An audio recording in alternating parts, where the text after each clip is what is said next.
Ada ya, Wak?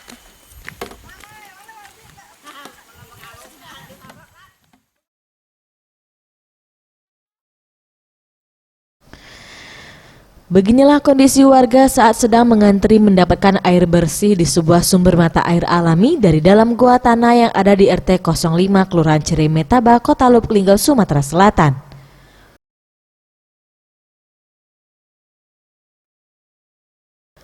Meski sumber mata air tak begitu lancar lagi mengalir, namun warga tetap bersabar hingga 2 jam menunggu demi mendapatkan air bersih untuk keperluan konsumsi air minum dan memasak.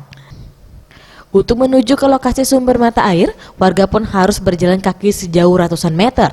Hal ini dilakukan lantaran kondisi air sumur milik warga sudah mengalami kekeringan akibat kemarau panjang.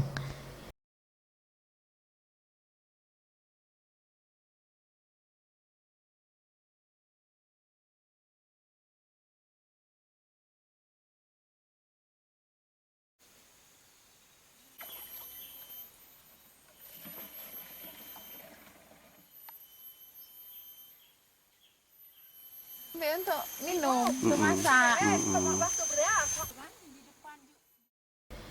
Sementara itu warga pun pasrah dengan kondisi sulitnya mendapatkan air bersih dan berharap ada bantuan air bersih dari pemerintah selama musim kemarau terjadi.